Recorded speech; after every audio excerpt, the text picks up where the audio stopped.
Well, Lamont, what a way to start the season. Yeah. It was good. I'm feeling confident. Once I qualified for Commonwealth Games back in June of last year, my daddy wrote up a training program and a racing schedule for me.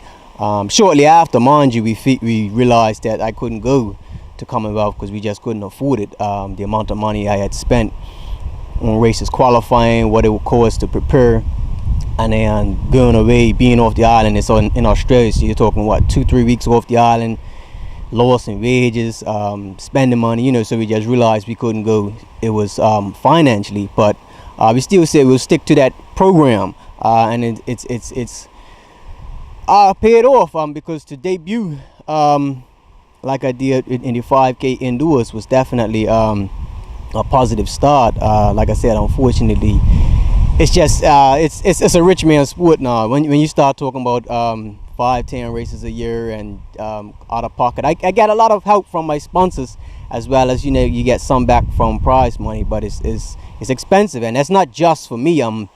Even the junior athletes that qualify for Carifta, I think the last couple of years they've had to come out of pocket $500-600 each athlete has to pay to go Carifta. So it's juniors, seniors, everybody has to pay, and it's just one of those things.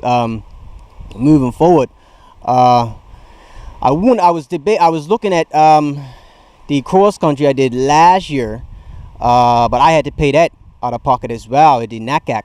This year it's in El Salvador. I think the tickets were like over 1,000 or something like that. So I said, well, no, that's too much. So going forward, I know I booked one ticket to complete the indoor circuit in 2 weeks. So I do that at 3K, try to get as close, if not under 8 minutes. That's always the bar. And then more than likely just pick a few road races in between locally and just put full focus on May 24th. Hopefully we can just bury the hatchet with the meet directors. Last year was a big thing. I'm always up for open dialogue. We can have a sit down, talk about it. Obviously the elephant in the room is always prize money. I'm, like I said, open and willing to talk about it and just to enjoy the sport for what it is. Chris is back out. Tyler ran 2 weeks ago a marathon, so he can, I don't know what his schedule's like, but I mean, imagine him, myself, Tyler and Chris all on the line. You want to see the biggest race, the best athletes on the day. So yeah, hopefully it can be a good season. Now, I said earlier, you've set this bar so high for yourself. What do you think you're going to have to do to maintain that and actually go further? Well, in all honesty, I haven't done much speed work. I've done track work.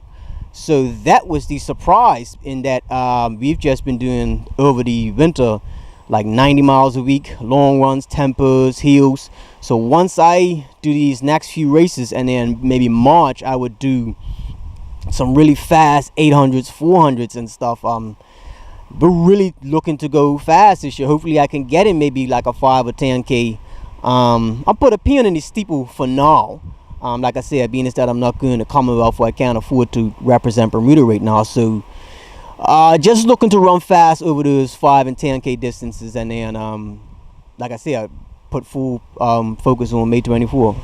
All right, well, I want to look forward to the rest of your season, because you've made it very interesting now, and the fact that you've put your hand up to say May 24th you could be back makes it even more mouth-watering. Yeah. It's the biggest race on the race calendar, so I mean, hopefully it all works out.